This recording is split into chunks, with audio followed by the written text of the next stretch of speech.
يا روضة الهادي الشفيع وصاحبيه والبقي اكتب لنا. Orang tersebut mendolimi kita sekalipun. Teman-teman sekalian, kita kalau lagi didolimin orang lain, doa kita mustajab. Pakai buat doa yang bagus-bagus, betul nggak? Kita lagi dijahatin orang nih ceritanya, misalnya harta warisan kita direbut lah, begitu ya. Misalnya suamimu lagi digodain lah, didolimin apa bukan tuh? Didolimin apa bukan itu? Ya udah boleh lah. Kita merasa kayaknya ya Allah, nih ada orang berbuat dolim sama kita, misalnya begitu ya.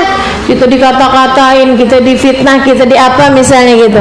Kita sedang didolimin, teman-teman sekalian. Kalau kamu sedang terdolimi, katanya Nabi Muhammad, ittaqu da'watal madlum fa innahu laysa bainahu wa bainallahi hijab.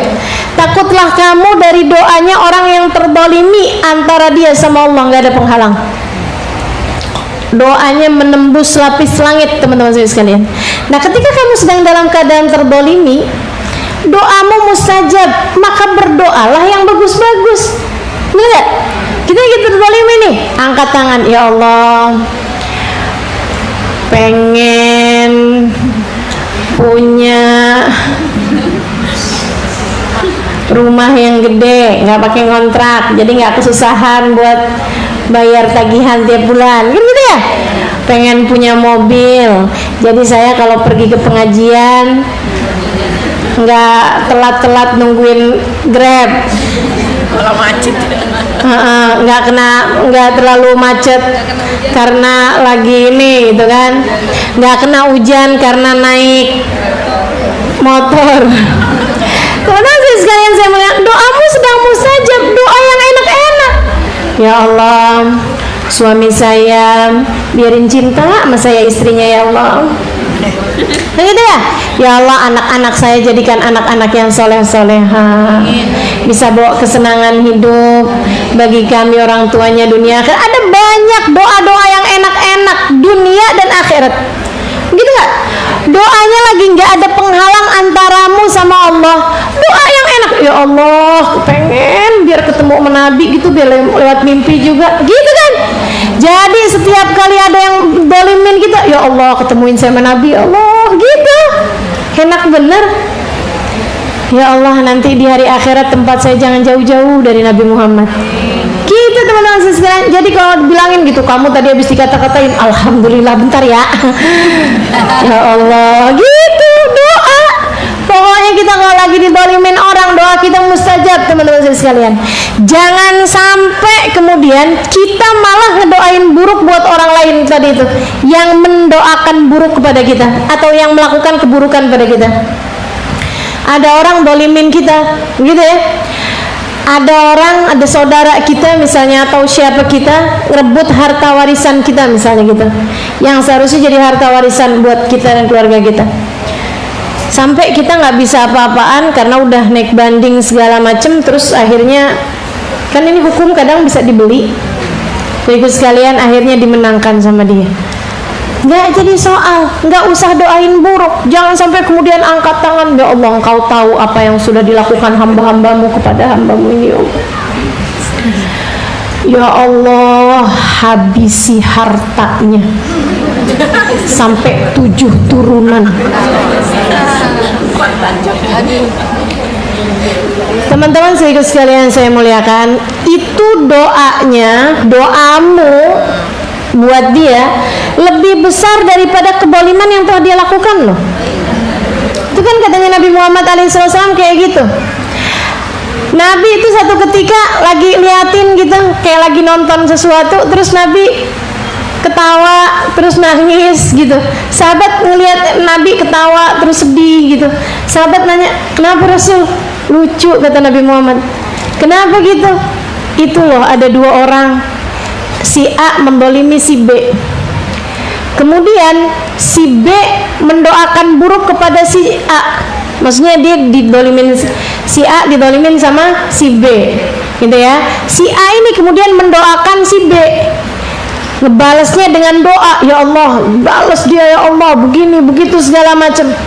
Katanya Nabi Muhammad, di akhirat si A mendapatkan kebaikan dari si B.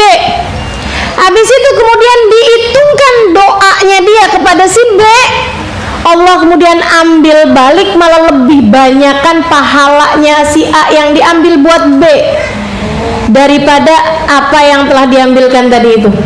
Paham nggak maksudnya? Paham maksudnya ya?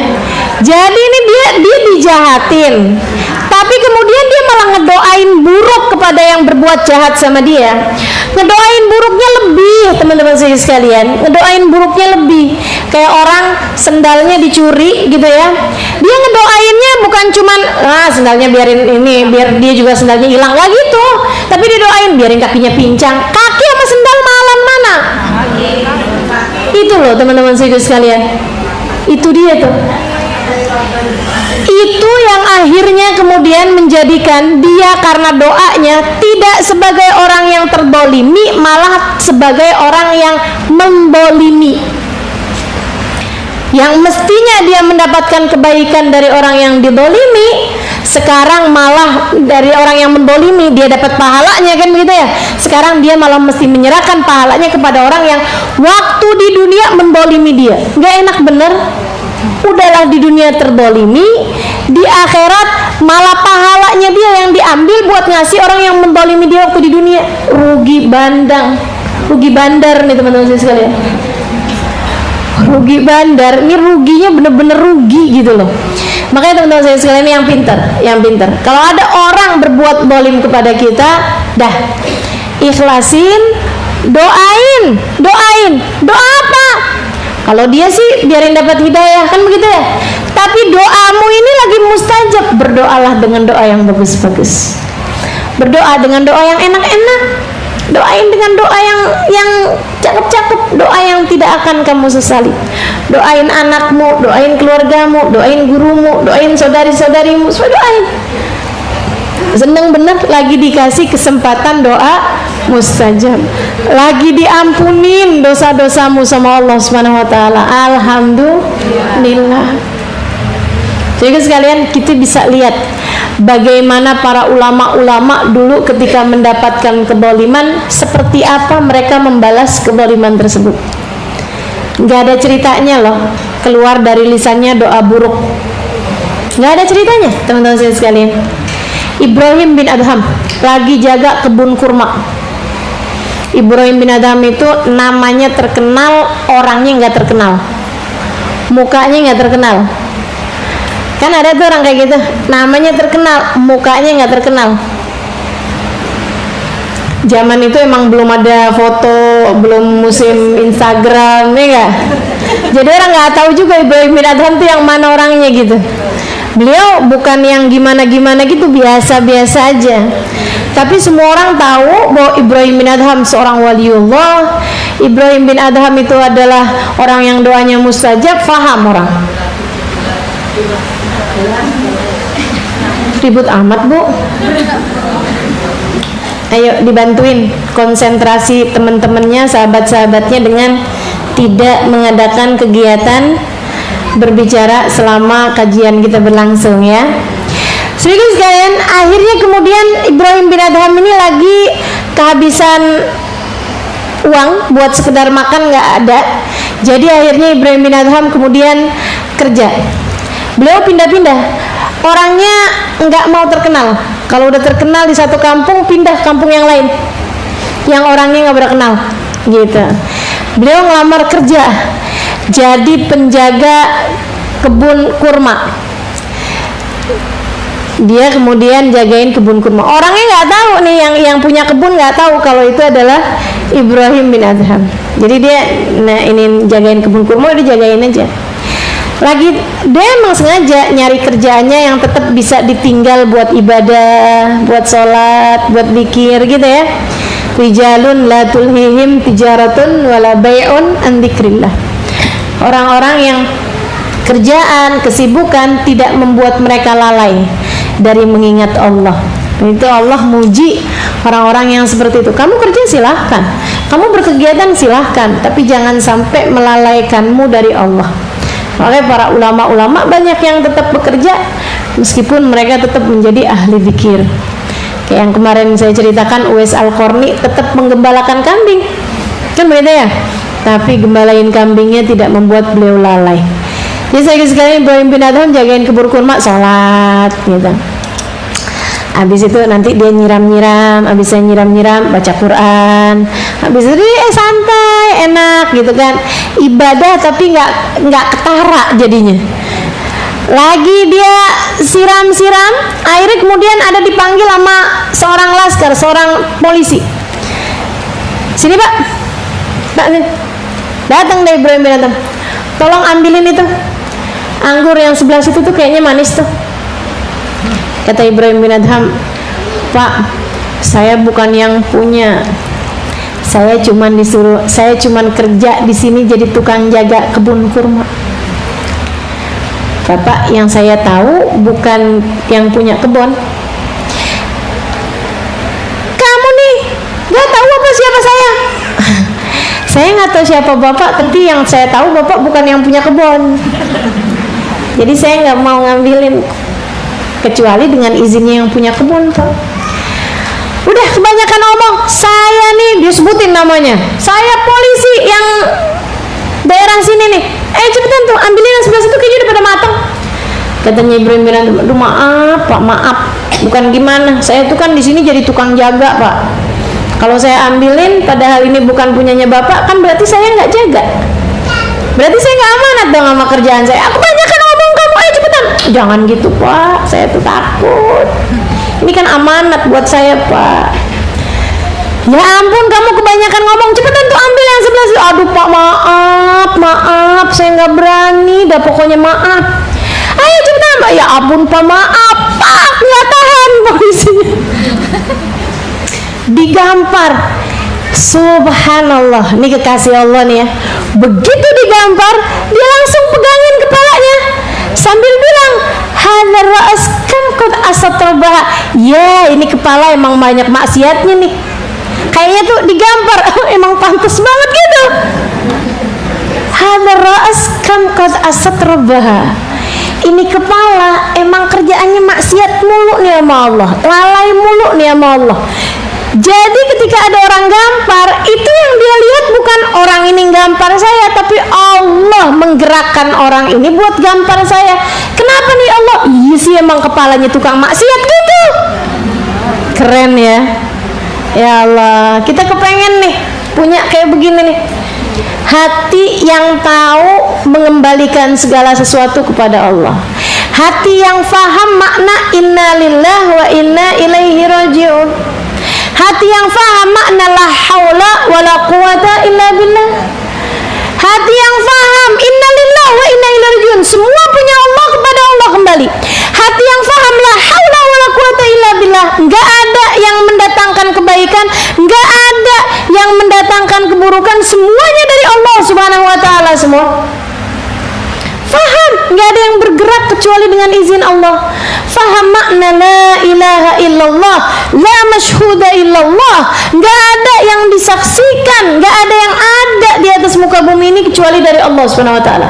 Maka dia melihat pergerakan tangan menggampar dirinya sebagai Allah menggerakkan hamba ini untuk menggampar kepala saya. Ada apa dengan saya? Oh iya sih, kepalanya emang banyak dosanya, pantes banget digampar. Apalagi yang kiri. Oh kamu mau yang kiri juga? Pak, digampar sekalian sama polisinya. Imbang dah. Habis itu ini orang sedeng gitu katanya polisinya. Ini orang nggak bohong, gila nih. Tinggal mana ada orang waras dipikirnya, yang digampar kanan minta kiri. Tinggal sama dia. Pas udah jalan ada orang ngeliatin dia mulu gitu. Pak polisi habis ngampar orang itu. Iya tuh orang gila. Pak polisi nggak tahu siapa dia. Ya orang gila tuh. Pak, itu kan Ibrahim bin siapa? Ibrahim bin Adham tuh. Yang bener itu. Serius. Itu Ibrahim bin Adham yang itu, yang katanya waliullah itu. Iya Pak, yang doanya mustajab itu. Dok. Takut sama dunia. Ya ampun, nih saya nih dikutuk jadi kodok kagak balik nih. Kalau saya diapa-apain sama Didi, doain buruk sama orang itu, kayak apaan nih saya nih? Serem sama urusan dunia. Kalau mau urusan akhirat, kalau dia takut sama urusan akhirat nggak bakalan gampar orang, ya nggak? Jadi akhirnya disamperin lagi sama dia. Dia mau pegang tangannya, maafin saya. Kata Ibrahim, kenapa emang? Saya nggak tahu kalau engkau ini Ibrahim bin Adham. Maafin saya. Udah, gitu. Maksudnya gimana? Udah saya maafin. Beneran? Dia bilang, udah saya maafin. Sebelum tanganmu terangkat dari pipi saya sudah memaafkanmu. Bahkan saya sudah mendoakanmu agar Allah mengampunimu. Kok bisa begitu? Iyalah, saya nggak mau rugi, kata Ibrahim nih. Maksudnya gimana? Dia bilang, gara-gara kamu tampar saya berpahala di sisi Allah. Gara-gara kamu tampar saya berpahala di sisi Allah. Nih ya, gara-gara kamu tampar saya berpahala di sisi Allah. Tapi yang kesian kamu, gara-gara kamu tampar saya, kamu berdosa di sisi Allah. Jadi saya bilang, ya Allah, gara-gara dia saya berpahala di sisimu, jangan biarkan dia gara-gara saya berdosa di sisimu. Ya Allah, ampunilah dosa-dosanya. Itulah teman-teman saya sekalian, kayak gitu. Bukannya ngedoain buruk buat orang lain, malah didoain baik orang tersebut. Ini yang ngerti itu kayak begitu, paham dia. Kamu diomongin orang, alhamdulillah ya Allah, hapuskan dosa-dosanya. Kenapa gitu? Gara-gara saya diomongin dia kan saya jadi berpahala di sisi Allah, gitu ya. Jangan sampai gara-gara saya dia berdosa di sisi Allah, kesian. Ya Allah, dia udah menjadi penyebab kebaikan saya, jangan jadikan saya penyebab dosa-dosa dia. Gitu teman-teman sekalian. Hamba-hamba di sisi Allah kayak begitu tuh modelnya tuh. Rahmatan lil alamin, rahmatan lil alamin. Karena mereka faham urusannya. Imamul Haddad sendiri sampai bilang di majelisnya. Dia bilang, kalau ada di antara kalian yang dengar ada orang ngomongin saya, ada orang ngatain saya, ada orang fitnah saya, buruan cepetan aduin nama saya. Ini kan kedengarannya kayak yang kalau ada orang ngomong gak enak sama saya, aduin sama saya ya. Kayak kesannya kayak orang gak terima gitu ya gak? Kalau saya yang ngomong mungkin kedengarannya kayak gitu ya. Muridnya nanya gitu, kenapa gitu Imam? Kenapa gitu wahai Imamul Haddad? Ya Syekhana, kenapa? Kenapa kalau ada orang ngomongin kau berbuat jahat kepadamu yang kau tidak tahu harus diajukan kepadamu, kenapa? Katanya Imamul Haddad, saya akan mendoakan dia agar Allah mengampuni dosanya sebelum turun murkanya Allah padanya. Kalau nggak diaduin sama saya nggak tahu, takutnya Allah murka duluan sama dia. Karena memang nilai walinya Allah di sisi Allah tuh kan tinggi teman-teman sekalian. Kalau ada orang nyakitin orang lain gitu ya, biasa-biasa aja sih kalau sama-sama. Tapi kalau yang diomongin, ini misalnya ya, ada orang ngomongin temenmu kan nggak apa-apa, itu nggak, biasa-biasa aja, saling sesama temen ngomongin temennya. Tapi kalau misalnya nih, mohon maaf nih, kita punya temen dia ngomongin Habib Umar bin Hafid, kan kita bilang, lu jangan berani-berani loh, kan begitu. Ada temen kita gitu ngomongin Hubabah Nur misalnya gitu, ya ampun hati-hati, kan gitu, jangan. Saya begitu, misalnya kalau ada di antara orang-orang saya dengerin ngomongin siapa masih nggak apa-apa lah gitu, sesama maksudnya iya oke lah gitu kan. Tapi kalau misalnya ada orang ngomongin Habib Umar bin Hafid, ada orang ngomongin Hubabah Nur, oh jangan berani-berani kamu, mereka hamba-hamba tercinta di sisi Allah. Hati-hati, laknatnya kegedean ntar, turun murkanya Allah kegedean, turun nanti Allah subhanahu wa ta'ala nggak seneng sama kamu, ntar bahaya loh ini, kan begitu ya. Karena yang diomongin kan bukan sembarangan teman-teman saya sekalian. Ada orang ngomongin Nabi Muhammad, wow sembarangan loh, hati-hati loh, ya ampun nih gimana nih orang ini nih, ya Allah serem banget, kan gitu teman-teman saya sekalian. Ya itu, jadi kekasih Allah nilainya nggak sama. Orang kalau misalnya ngomongin Nabi Muhammad gitu ya, Nabi mungkin nggak kenapa-napa, Nabinya maafin saya rasa, tapi Allahnya belum tentu. Bukan begitu? Allahnya belum tentu. Kalau kita ngomongin kekasih Allah Subhanahu wa taala, dia mungkin maafin, Allahnya belum tentu. Allahnya belum tentu, saudaraku sekalian. Sebab Allah itu pencemburu. Kalau ada kekasih-kekasihnya yang dia apa-apain, katanya Nabi Muhammad alaihissalam, Nabi menyampaikan hadis qudsi dari Allah Subhanahu wa taala, "Man adali waliyan faqad adzantuhu bil harb." Siapa yang memusuhi salah satu kekasih-kekasihku, berarti dia sedang mengajak perang denganku. Imamul Haddad salah satu dari kekasih Allah, dan Imamul Haddad tahu nilai beliau di sisi Allah Subhanahu wa taala. Karenanya beliau pesan, kalau ada orang ngomongin saya, buruan aduin sama saya. Kalau ada orang nyakitin saya, buruan aduin sama saya. Kalau ada orang berbuat apaan, ngambil apalah misalnya gitu ya, kambingnya Imamul Haddad atau apa gitu, buruan aduin sama saya. Katanya gitu, biar saya lebih dulu maafin dia sebelum turun adabnya Allah. Jadi Imamul Haddadnya langsung angkat tangan, ya Allah saya udah maafin dia, ya Allah fulan bin fulan ngambil kambing saya, tapi saya udah maafin dia, udah ikhlasin dia ya Allah. Sebelum turun murkanya Allah, Imamul Haddad udah maafin dia duluan. Masya Allah. Wa ma arsalnaka illa rahmatan lil alamin. Sayyidina Hasan, teman-teman saya sekalian, Sayyidina Hasan bin Ali bin Abi Thalib, Sayyidina Hasan bin Fatimah bintun Nabi sallallahu alaihi wasallam, cucu dari Nabi Muhammad alaihi wasallam, yang pernah main-main di atas punggungnya Nabi Muhammad alaihi wasallam. Manusia yang katanya Nabi Muhammad Sayyidah Syibab Ahlil Jannah.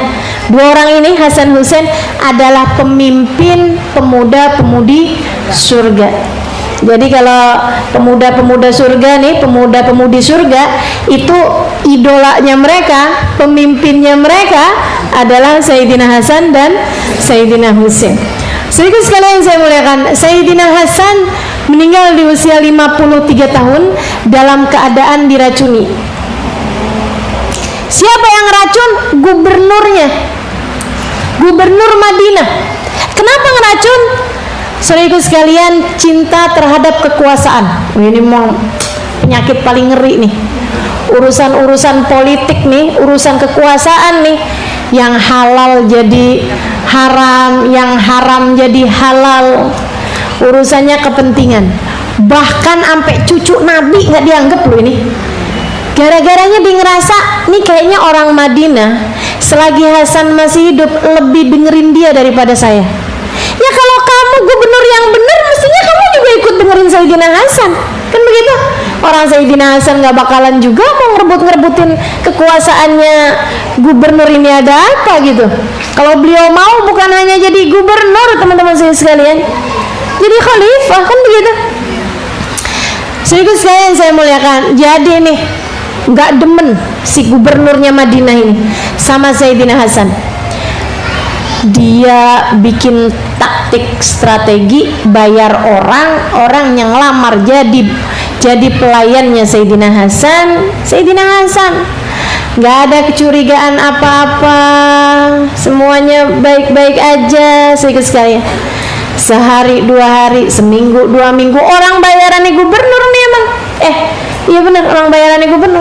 Naruhin racun di minuman paginya Sayyidina Hasan. Saya nggak tahu minuman paginya beliau, kopi apa, teh apa. Pokoknya minuman pagi Sayyidina Hasan dikasih racun di situ. Racun yang paling mematikan, dimakan, diminum air tersebut sampai kemudian beliau langsung kritis, teman-teman saya sekalian. Saat kritisnya dikumpulin keluarganya, termasuk Sayyidina Husain, adiknya, yang paling dekat, sampingnya anak-anaknya, semua keluargaannya kumpul di sekeliling beliau. Ya Allah, ya Allah.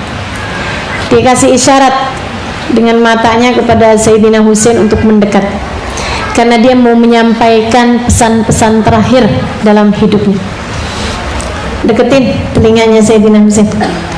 Sayyidina Hasan bilang, ya Husain, inni araftu man fa'ala hadha bi. Husain, saya tahu siapa yang berbuat ini pada saya. Yang racun saya tahu. Otaknya nih siapa nih saya tahu. Wahai Husain, jika suatu hari nanti kamu mengetahuinya, jadi nggak mau dikasih tahu, gitu ya, harus nggak mau dikasih tahu. Tapi kalau satu hari nanti kamu mengetahuinya, faballigh minni salam, sampaikan salamku padanya. Kullahu, sampaikan padanya, anni qad afautu an, saya sudah memaafkan dia.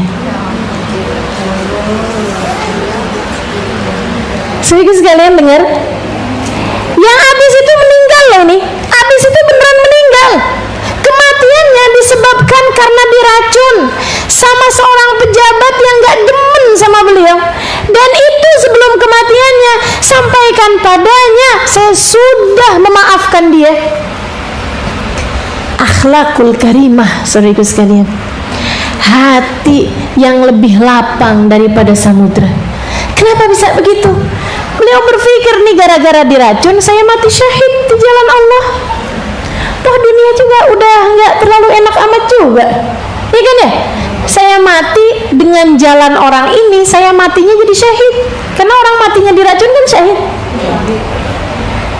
Gara-gara dia saya matinya jadi mati syahid, peraih mati syahid. Emangnya namanya ajal, makan kapan juga mesti mau mati-mati, kan gitu ya? Ini memang udah waktunya saya mati, dan gara-gara dia matinya saya jadi mati syahid. Alhamdulillah, mati syahid kan pahalanya luar biasa. Yang kesian dia nih, jangan sampai gara-gara saya dia masuk neraka. Makanya dari sebelum-belum itu, ya Allah saya sudah memaafkan dia. Gitu. Sianin dia, ya Allah maafin ya Allah di sisi. Masya Allah, Masya Allah.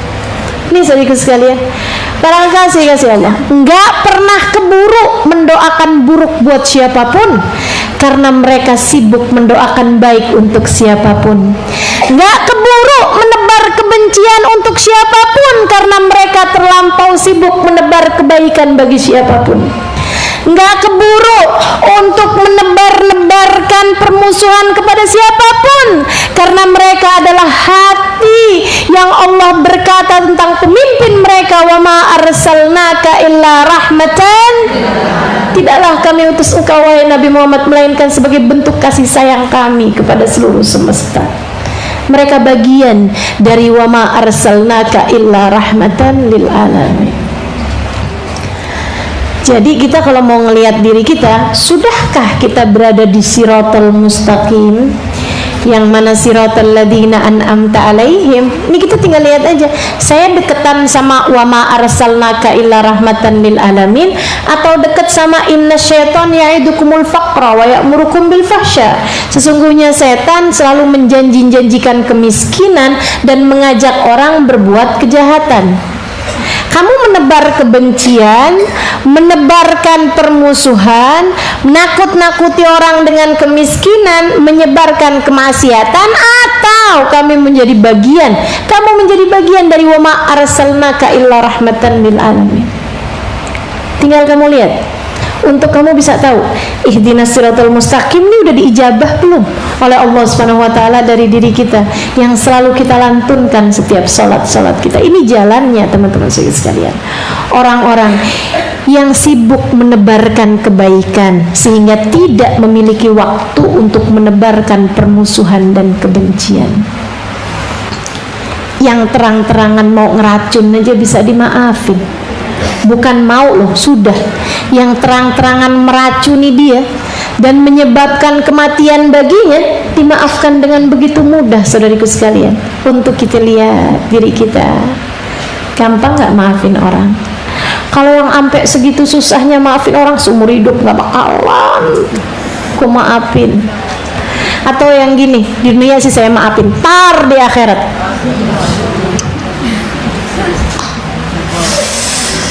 kamu masih jauh dari menjadi bagian wa ma arsalnaka illa rahmatan lil alamin. Kekasih Allah tuh pada kayak begitu, teman-teman sekalian.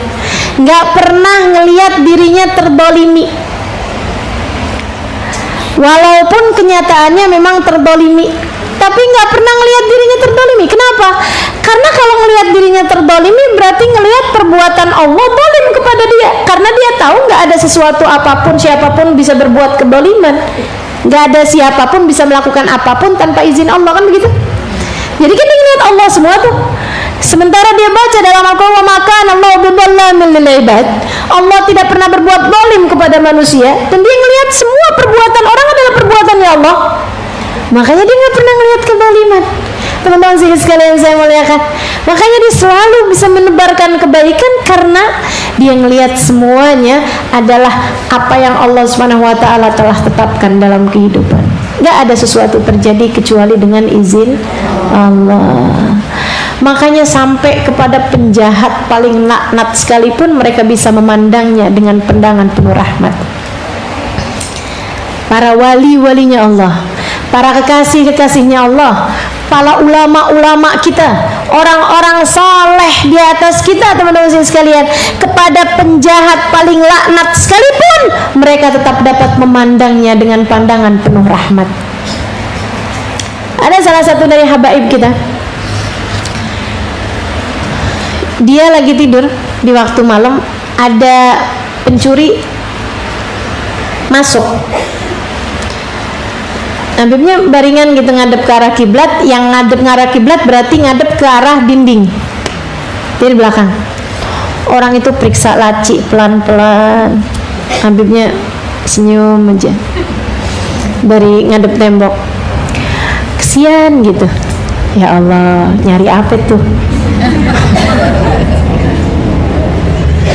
Nggak lama kemudian, teman-teman sekalian, sebagai kekasih Allah Subhanahu wa taala, mereka tuh biasa kan ada perkumpulan-perkumpulan para wali-wali gitu. Akhirnya terus ada para wali-walinya Allah mau diskusi di kamar tersebut. Jadi pintu kemudian dibuka. Begitu merasa pintu dibuka, dia langsung sembunyi, masuk bawah kolong. Si maling sembunyi di bawah kolong. Habibnya duduk, ketemuin tamu-tamunya. Ada apa nih? Ini nih, kita mau diskusi nih. Ada salah satu wali nih meninggal. Fulan bin Fulan, seorang waliullah meninggal. Katanya kita diminta nyariin gantinya. Kira-kira siapa nih yang gantiin dia untuk jadi kekasih Allah Subhanahu wa taala? Kita mohonkan kepada Allah. Siapa ya? Kata Habibnya, tahu saya. Siapa nih anaknya? Suwairikuna tahtas sarir. Bacanya atau beliau bilangnya bahkan bukan sarikuna, suwairikuna. Maling kecil saya di bawah tempat tidur. Maling kecil dia kayak lucu gitu ya. Maling kecil saya di bawah tempat tidur. Yuk kita minta sama Allah biar dia diangkat sebagai kekasih Allah Subhanahu wa taala. Didoain, Allah ijabah. Saudaraku sekalian saya muliakan, udah dijabah sama Allah Subhanahu wa taala. Habibnya bilang, keluar ente. Ya. Begitu keluar udah cahayanya lain, hatinya lain, imannya lain, taubatnya lain. Ya Allah, saya dengernya jadi mikir, kenapa nggak saya gitu? Bukan jadi malingnya, bukan, tapi yang didoain gitu ya. Ya Allah, tuh si Halimnya bandel mulu, jadiin walimu deh ya Allah gitu, biar nggak bandel-bandel lagi. Ya Allah, teman-teman sekalian, luar biasa benar. Kekasih Allah Subhanahu wa taala kayak begitu tuh rahmatnya terhadap siapapun. Nggak ada ceritanya merasa terzalim. Hati mereka penuh rahmat terhadap siapapun. Makanya kita lihat-lihat nih ya saudara sekalian, ini lagi tahun politik, kabarnya kan begitu tuh. Nanti April pemilihan presiden. Saya nggak peduli teman-teman mau milih nomor 1, milih nomor 2. Saya nggak terlalu peduli. Tapi teman-teman saya sekalian, saya cuman bilangin aja, jangan sampai gara-gara pemilihan presiden catatan dosamu jadi tambah banyak. Jangan sampai gara-gara pemilihan presiden yang seperti ini malaikat nakir, salah, malaikat atid. Kan Rokib yang nyatet kebaikan. Malaikat atid jadi sibuk tiap hari. Kerjaanmu ngomongin presiden mulu. Kerjaanmu ngomongin politik mulu. Mana sebenarnya nggak ngerti-ngerti amat juga. Ya Allah, ya Allah. Udah deh, cari yang enak-enak aja. Tuh TV kalau perlu tutup dulu aja. Iya kan ya? Gara-gara ini akhirnya ngomongin ini mulu, ngomong itu mulu, ini mulu, itu mulu gitu.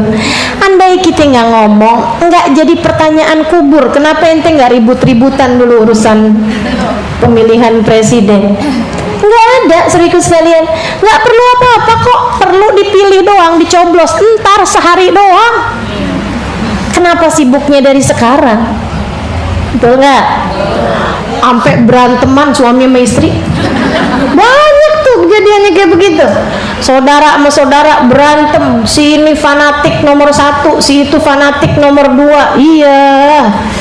Ya Allah, ya Allah. Jangan, serius sekalian, kita punya lisan tetap akan dihisab loh. Kita punya lisan, apa yang disampaikan dengan lisan kita tetap ada hisabnya. Jangan lupa itu, teman-teman serius sekalian. Ya kan, tapi ustazah kan ini belain Islam. Kamu juga nggak tahu, serius sekalian. Udah aja, pilih yang menurut kamu benar. Iya benar, pilih. Tapi ngapain juga gitu? Ngapain juga sampai berantem, sampai keluar tenaga, keluar energi, keluar segala macem untuk urusan-urusan yang seperti itu, yang hanya akan memperpanjang daftar ucapan-ucapan yang kelak akan dihisab di sisi Allah. Apalagi sampai menebarkan fitnah, apalagi sampai isinya riba, apalagi sampai isinya namimah, mengadu domba, kan begitu? Dikira malaikat selama masa politik, malaikat Rokib Atid diberhentikan sementara, ada cuti dulu gitu? Nggak ada, serius sekalian, nggak ada. Jadi udah gitu ya, nggak usah kebanyakan buang energi, buang pulsa, buang waktu terutamanya untuk hal-hal yang seperti ini. Jadi dah, yang pasti-pasti aja kita doain baik buat negeri kita, gitu ya. Mudah-mudahan Allah kasih buat kita sekalian pemimpin yang adil, pemimpin yang sayang sama rakyatnya dan punya rasa takut kepada Allah. Kan begitu. Sebenarnya akan seperti apa pemimpin kita, seperti itu pula lah rakyatnya. Oh gini loh, seperti apa kalian, maka akan seperti itulah pemimpinnya. Jadi selagi rakyat Indonesia belum ini banget sih, belum soleh banget, pemimpinnya juga ya kurang lebih lah, gitu ya. Karenanya udah, insya Allah kita punya pemimpin yang udah pasti baiknya, namanya Nabi Muhammad, pemimpin kita dunia dan akhirat. Terbimbing kita dengan Nabi Muhammad, terbimbing kita dengan para kekasih-kekasih Allah, terbimbing kita dengan para guru-guru kita. Insya Allah kita ikut di belakang mereka. Kan itu ya?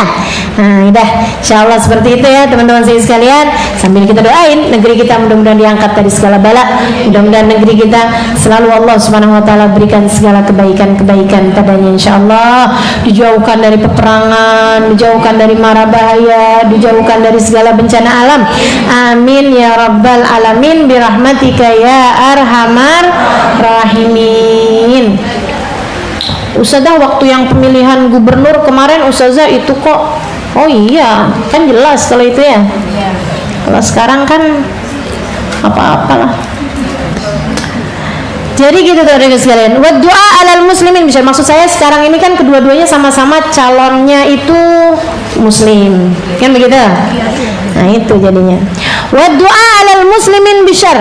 Doain orang Islam bisyar dengan keburukan, ini salah satu dari bahayanya lisan.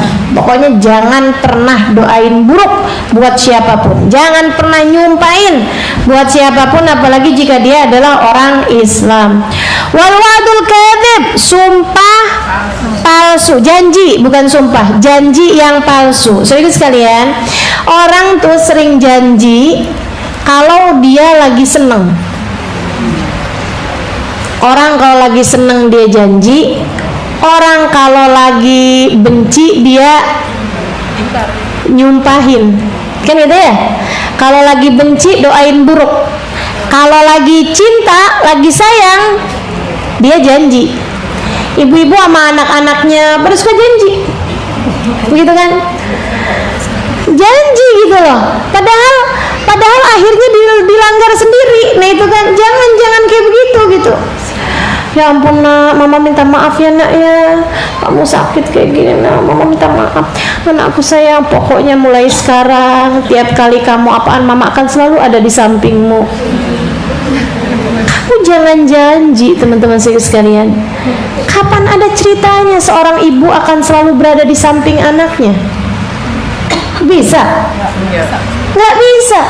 Yang kamu bisa janjikan, dan ini pasti, bilang sama anakmu, sampai kapanpun mama akan selalu menyayangimu. Karena memang iya, orang tua mana ada ceritanya nggak sayang mana? Pernah nggak? Marah kamu mungkin, tapi nggak sayang, nggak ada ceritanya. Kamu bahkan marah pun karena sayang, kan begitu? Tapi bawa janji, pokoknya nak, tiap kali kamu susah mama akan bantuin, belum tentu bisa. Betul nggak? Maka teman-teman sekalian, jangan janji sesuatu hal yang nggak akan pernah kamu tepati.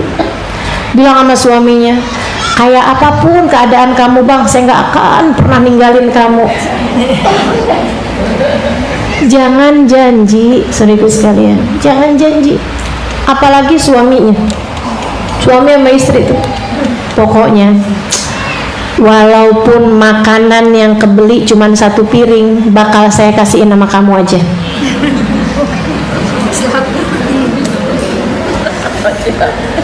Habis itu kemudian datang tukang nasi goreng, dia yang udah rebutan. Ya Allah. Ya saudara sekalian saya muliakan, jangan janji-janji sesuatu yang kiranya kita akan susah buat nepatin, gitu ya. Orang tua, kalau kamu ini nanti mama akan ini, gitu kan. Kalau kamu hasil ujiannya bagus, nanti mama kasihin hadiah. Gak apa-apa, boleh kalau kamu memang akan memberikan itu. Tapi jauh lebih bagus loh, nggak pakai janji, pas dia hasilnya bagus kita kasih hadiah, seneng dia, gitu ya, jauh lebih bahagia. Gitu teman-teman sekalian. Nah makanya deh, jangan janji yang akan kamu ingkari. Wa kalami bil wajhain, juga ucapan orang yang punya 2 wajah. Itu salah satu dari bahaya-bahayanya lisan adalah ucapan 2 sisi. Depan dia beda, belakang dia beda, ya kan ya? Depan ini beda, depan itu lain lagi. Gini, ya Allah, sedih bener. Hati-hati teman-teman sekalian. Jadilah orang yang zahir batin sama sekurangnya. Kalau bisa yang kayak Nabi Muhammad, zahirnya bagus, batinnya lebih bagus lagi. Nah tuh Nabi Muhammad tuh, makanya doanya Nabi kan gitu, Allahumma ij'al sarirati khairan min alaniyati wa alaniyati. Ya Allah, jadikanlah yang batinku lebih bagus daripada yang zahirku, dan jadikanlah zahirku bagus. Udah zahirnya bagus, batinnya lebih bagus lagi. Gitu. Itu yang kita minta, jangan sampai depan beda, belakang beda. Sama siapapun, depannya dia ini, belakangnya lain lagi. Enggak, gitu. Kita nggak mau kayak begitu ya. Ya udah gitu. Kita hormati setiap orang, kita sayangi setiap orang, kita berusaha untuk berbuat baik sama setiap orang itu. Maka teman-teman sekalian, kalau ada orang muji kita berlebih-lebihan, itu perlu dicurigai. Karena orang tuh biasanya yang munafik-munafik ini nih, yang katanya Dzul Wajhain ini ya, punya 2 wajah, itu kalau muji itu sampai Allah aja bilang sama Nabi Muhammad, fala tu'jibka qauluhum, katanya Allah kepada Nabi Muhammad, kamu jangan kagum sama ucapan mereka Muhammad. Kalau depanmu sampai dibuatnya Nabi Muhammad kayak di atas awan, ucapannya tuh sampai benar-benar, engkau wahai Muhammad adalah, wah wes kayaknya udah segala macam. Tapi giliran di belakang Nabi Muhammad, ya Allah, itu orang munafik. Kerjaannya kayak begitu tuh. Mudah-mudahan Allah jauhkan kita dari kemunafikan, insyaallah. Jangan sampai kita berbuat seperti itu, teman-teman saya sekalian. Kalau ada orang berbuat kepada kita seperti itu, nggak masalah, nggak masalah. Orang kalau depan kita ngomong bagus, di belakang kita ngomong nggak bagus, ya biarin. Itu namanya masih menghormati kamu. Betul nggak? Kita kalau diomongin jelek di depan kita, belum tentu kita bisa sabar. Akhirnya kita malah jawabin nggak enak, kan gitu ya. Jadi kalau ada orang gitu depan kita ngomong bagus-bagus gitu, ya udah nggak apa-apa, apa-apa. Jangan juga curiga lah, depan gue aja lah, ntar abis ini belakang gue. Nggak ada urusan. Toh kamu juga tidak akan dihisab atas apa yang orang lain ucapkan terhadapmu. Gitu kan? Nggak usah teman-teman sekalian. Pokoknya judulnya, kita nggak akan dihisab atas ucapan orang lain, atas perbuatan orang lain. Kita hanya akan dihisab atas apa yang kita lakukan, apa yang kita perbuat terhadap orang lain. Gitu ya. Makanya jangan jadi orang yang munafik, jangan berjanji yang kita ingkari, jangan berdoa buruk kepada siapapun. Wasairil kalamil qabih, dan juga semua ucapan-ucapan yang jelek. Wal qaulul fahish alladhi yustaha minhu, dan juga ucapan-ucapan fahish, ucapan yang menjijikan, alladhi yustaha minhu, yang malu buat diomongin. Urusan-urusan persuami istrian, gitu ya. Yang gitu-gitu loh, teman-teman saya sekalian. Pokoknya ucapan-ucapan yang gini loh, kamu bayangin, ini kalau orang-orang mulia, orang-orang terhormat nggak akan ngomong kayak begitu. Gitu kan ya? Urusan-urusan hubungan suami istri yang begitu-begitu loh. Kan kadang-kadang nih ada di antara kita tuh yang ya maksudnya kita suka dapetin ada orang-orang yang nggak malu gitu ngomong hal-hal yang tabu ya, namanya tabu nih ya, buat diomongin. Nah itu teman-teman sekalian saya muliakan, jangan biarkan lisanmu kotor dengan berbicara hal-hal yang memalukan buat diomongin, yang bukan merupakan omongannya orang-orang yang terpelajar, omongannya orang-orang yang mulia. Orang-orang yang mulia nggak bakalan ngomong kayak begitu. Kita juga jangan ikutan ngomong seperti itu. Wal mira, hindari mira. Apa itu mira? Mira mirip-mirip sama jidal. Mira perdebatan, mira pertengkaran, wal jidal dan perdebatan.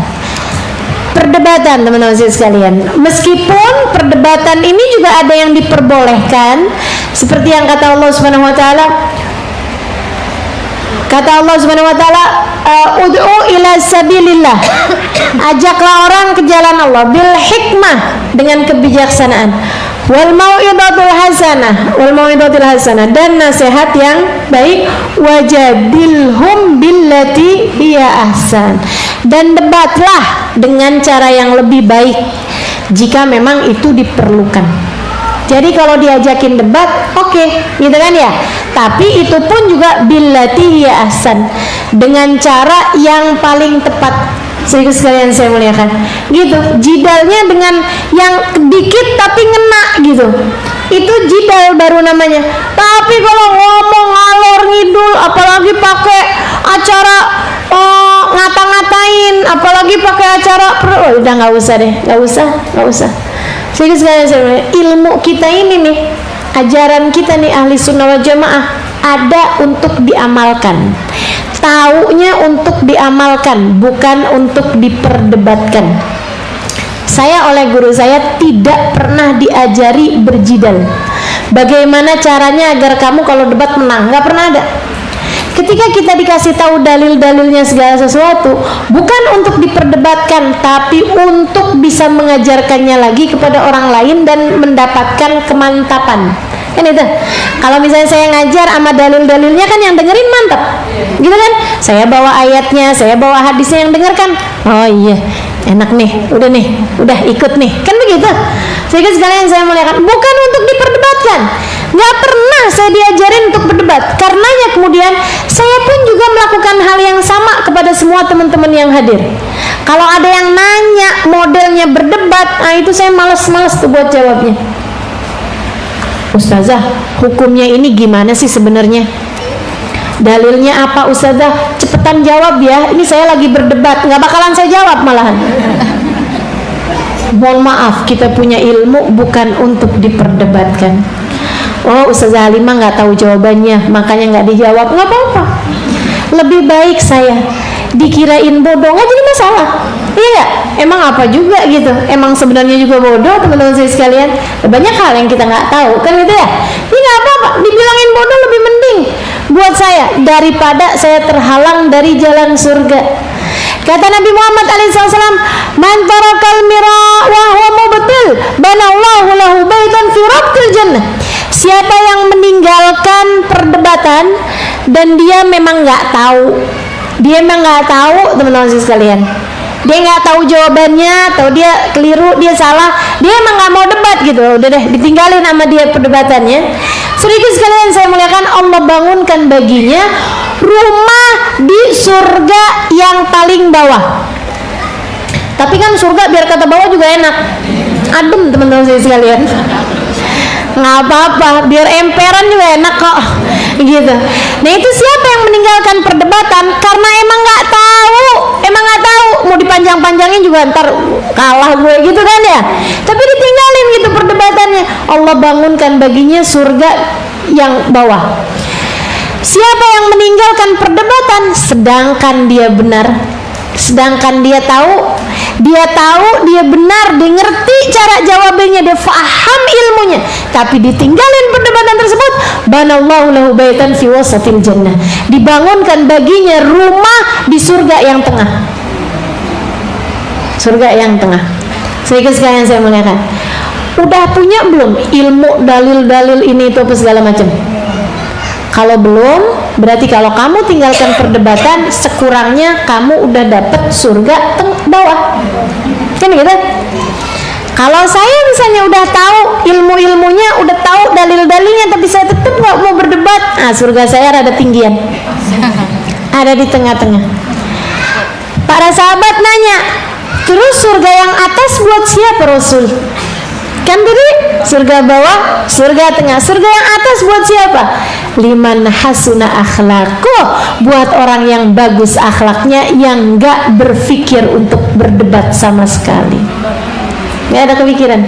Idza marru bil lagwi marru kirama, apabila mereka lihat ada orang-orang yang berbicara hal-hal yang gak penting, marru kirama, mereka lewat dalam keadaan mulia, mereka lewat dalam keadaan terhormat. Sedikit sekalian saya muliakan, Nabi itu loh, zamannya Nabi hidup alaihi wasallam, zaman Nabi masih ada di atas muka bumi ini, ada Nabi mulai udah masa-masa akhir ya, di zaman-zamannya Madinah, ada Nabi melihat para sahabat itu pada ngobrol-ngobrol, berbicara, berdebat masalah takdir.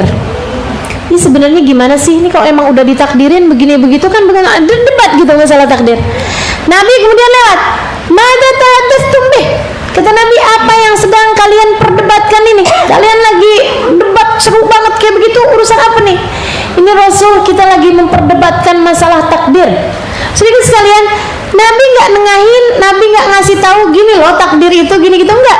Kata Nabi Muhammad SAW, "Lau araftum ma araftu labakaitum katsira." Andai kalian tahu apa yang aku tahu dari siksa api neraka kayak gimana, dari kejadian dahsyatnya kiamat kayak gimana, dari kubur kalau disiksa kayak gimana, kalian gak akan pernah keburu buat memperdebatkan hal yang seperti ini. Sama Nabi dikasih tahu, gak usah banyakkan debat, kata Nabi, ibadah aja, ibadah aja. Tapi kan kalau emang udah ditakdirin bakalan neraka, kan neraka juga mau ibadah kayak gimana? Karena kamu nggak ngerti, kata Nabi Muhammad. Kalau aja kamu lihat apa yang saya lihat, saudara sekalian saya muliakan, kalau kamu nih ngelihat ada ularnya kamu tahu nih kalau gigit bisa mati kita. Ada nggak yang sempat berdebat nih ular kira-kira ada nggak? Nggak ada, kabur aja.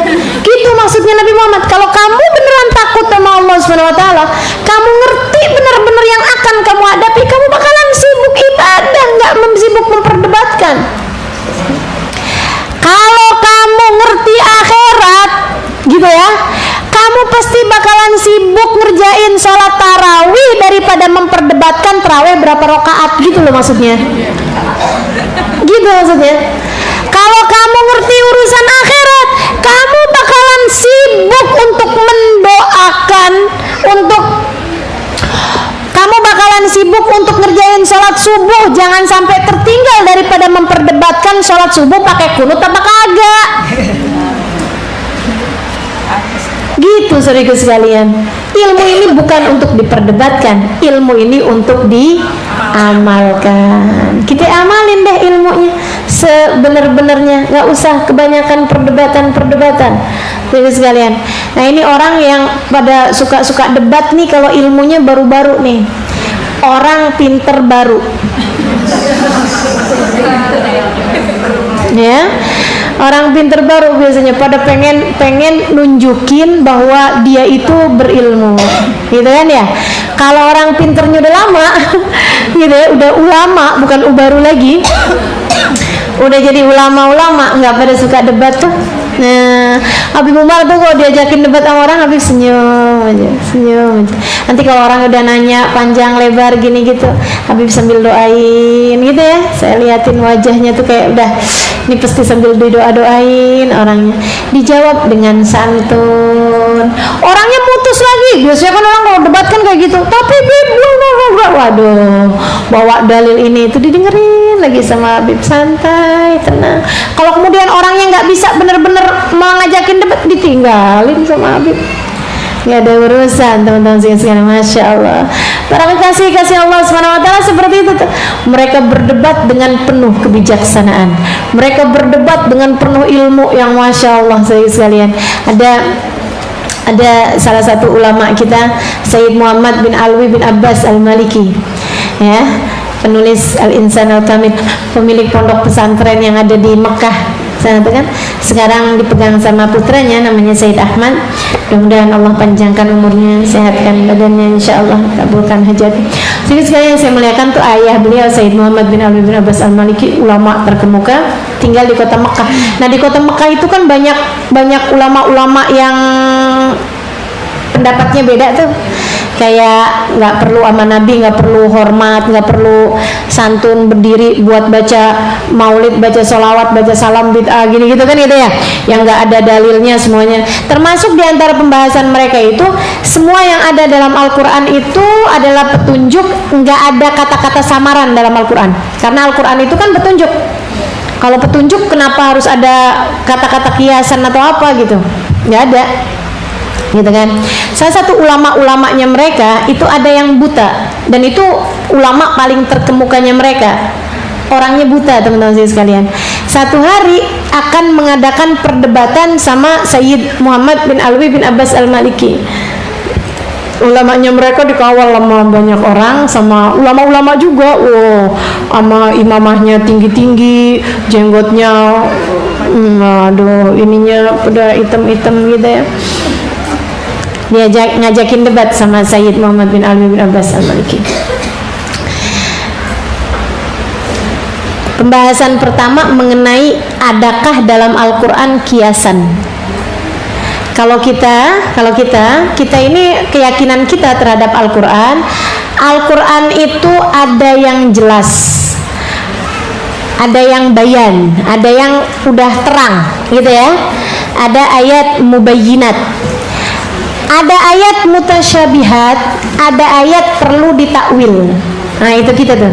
Jadi ayat itu ada yang satu itu ayat yang terang, dua ayat yang perlu penjelasan, ada tiga ayat yang perlu ditakwil. Ditakwil itu diarahkan kepada makna yang dekat dengan situ, gitu loh. Halo, teman-teman sekalian, itu dalam keyakinan kita. Seperti kalau ketika Allah SWT bilang Ar-Rahmanu 'alal arsyistawa, Allah bersemayam di singgasananya. Nah kita nggak bersemayam di singgasananya tuh nggak yang duduk tidur gitu di singgasana, nggak gitu maksudnya, gitu ya. Tapi maksudnya adalah istaula, menguasai terhadap arsy-nya. Artinya aras singgasananya Allah, Allahnya nggak duduk di sana, enggak, Allah nggak bertempat tinggal di aras gitu loh. Tapi kalau orang-orang yang mengatakan bahwa Al-Quran itu semuanya terang, ya berarti Allah di aras, Allah tinggal di aras kayak gitu. Dan itu juga yang membuat perbedaan mereka sama kita itu bukan hanya masalah furu', tapi juga sudah di masalah-masalah masalah pokok ya, bukan di cabang-cabang lagi, tapi sudah di pokoknya. Dan itu salah satu perdebatannya mengenai masalah itu, teman-teman sekalian. Akhirnya kemudian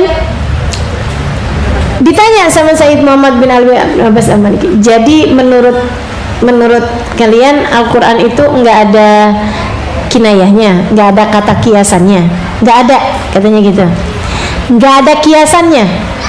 Al-Quran ketika ngomong itu ya udah itu maksudnya, gitu. Dia udah siapin nih dalil-dalil segala macam. Si ulama, pemimpin ulamanya mereka itu orangnya buta, teman-teman sekalian, orangnya buta. Sama Said Muhammad bin Alwi bin Abbas Al-Maliki, dia bilang, bagaimana dengan ayat ini, katanya gini. Beliau bacain ayatnya, A'udzubillahi minasyaitonirrajim. Wa man kana fid dunya a'ma fahuwa fil akhirati a'ma. Barang siapa yang di dunianya buta, maka di hari akhirat dia akan buta. Kalau menurut kamu nggak ada kiasannya, apa artinya yang buta di dunia bakalan buta di akhirat? Bisa jawab langsung pamitan, teman-teman saya sekalian. Mereka para ulama-ulama kita itu kayak begitu tuh. Maksudnya mereka itu bisa punya jawaban-jawaban yang langsung masuk menusuk ke ini, tidak terbantahkan dan memberhentikan perdebatan gitu loh. Selesai, kelar, rampung, kan gitu tuh. Ya Allah, luar biasa ya. Mereka nggak suka debat, makanya mereka ngerti makna wajadilhum billati hiya ahsan. Perdebatan yang sampai naik-naik ke meja.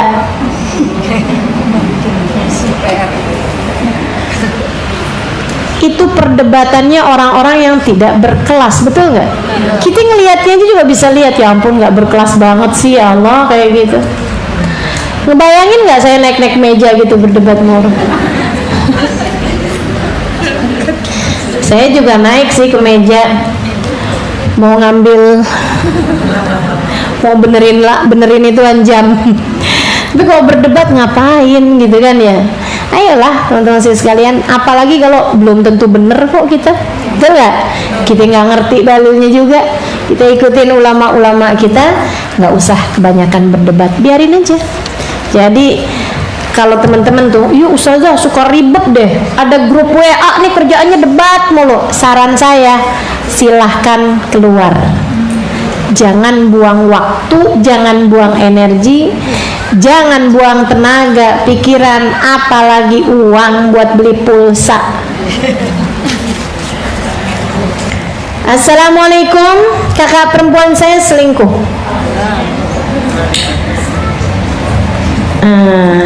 Malah udah sering dengan bosnya di kantor. Apa yang harus saya lakukan? Udah dikonfirmasi tapi dia nggak ngaku. Apa ibu saya perlu kasih tahu sampai batas mana kewajiban saya sebagai adik dalam menolongnya? 2 yang kamu harus lakukan. 1, kamu tutupin aibnya. Orang yang berbuat itu, teman-teman saya sekalian, dia tahu nggak sih kalau itu perbuatan haram? Tahu pasti. Nggak usah dalam agama Islam, semua agama melarang itu, teman-teman saya sekalian, betul nggak? Kalau udah punya pasangan, kemudian dia berbuat sama orang lain, begitu kan? Itu udah semua agama juga mengatakan keharamannya, saudara sekalian. Nggak usah Islam gitu kan? Jadi semua orang juga sepakat bahwa hal itu adalah hal yang diharamkan. Jadi karena kamu tahu bahwa kakakmu tahu itu hukumnya haram, nggak ada kewajiban kamu kecuali tutup aib rapat-rapat. Udah nggak usah. Perlu nggak ini dikasih tahu? Perlu nggak sih ini kasih tahu? Nggak usah. Misalnya dia punya suami, perlu nggak suaminya dikasih tahu? Jangan kasih tahu suaminya, jangan kasih tahu ibumu, jangan kasih tahu siapa-siapa.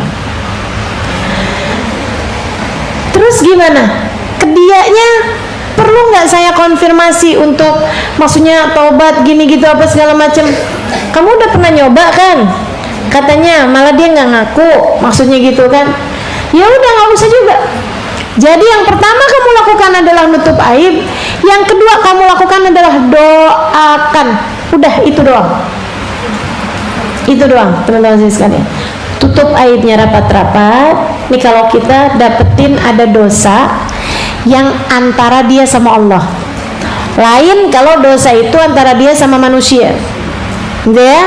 Kalau antara dia sama manusia sama orang lain gitu kan, mengurangi hak orang lain. Gini nih teman-teman sekalian, lain antara, mohon maaf, zina sama perkosaan. Kalau perkosaan, pelecehan, kamu ada tahu kakakmu dilecehkan secara seksual oleh bosnya, kamu perlu lapor kepada siapa? Polisi, biar dikasusin. Jangan sampai ada korban-korban lain di kantor tersebut selain daripada kakakmu, karena itu urusannya dosa antara manusia dengan manusia yang lain. Jelas? Lain kalau urusannya adalah dosa antara dia sama Allah. Zina salah satunya, dosa antara dia sama Allah. Orangnya sama-sama suka kok, siapa yang didolimin? Kan begitu ya? Halo? Dianya sama-sama suka, teman-teman sekalian. Berarti kan gak ada yang didolimin nih, gitu ya? Gak ada yang maksa. Yang maksa setan. Kan begitu tuh. Jadi ini gak ada yang maksa, sama-sama suka, teman-teman sekalian. Nah itu, karena kemudian dua-duanya sama-sama suka, ini urusannya antara mereka sama Allah. Nah kalau kita mendapati ada dosa antara seseorang dengan Allah, termasuk minum-minuman keras, itu dosa antara dia sama Allah. Begitu kan ya? Gak ada yang dirugikan. Judi, dosa antara manusia sama manusia atau dosa antara manusia sama Allah? Antara manusia sama Allah. Lain dengan merampok. Kalau orang berjudi dengan sadar, dengan mau, kan begitu? Nggak terpaksa dia melakukannya, memang dia mau, gitu kan? Jadi kalau dia rugi, ya dia emang resiko dia sendiri. Lain dengan kalau dirampok, kalau ditipu, gitu loh. Nah itu baru dosa antara sesama manusia, teman-teman sekalian. Jadi kalau kita mendapati dosa antara seseorang sama Allah, Allah tuh demen kalau kita menutupi aib hamba-hambanya. Jangan dibuka. La yuhibbullahu al-jahra bisu'. Allah gak suka orang yang keras-kerasan atau menyuarakan keburukan-keburukan. Kalau kamu suarakan, kamu sampaikan sama orang lain, kamu sampaikan sama ibumu, kamu sampaikan sama saudara-saudaramu yang lain, akhirnya jadi tersebarnya keburukan. Itu Allah gak suka. Jadi tutupi aibnya, rapat-rapat. Apalagi kamu tahu bahwa dia tahu hukumnya, semuanya tahu kok hukumnya. Jadi udah rapat-rapat. Itu satu, tutupin aib, teman-teman sekalian. Tutup aib rapi-rapi. Yang kedua, doain.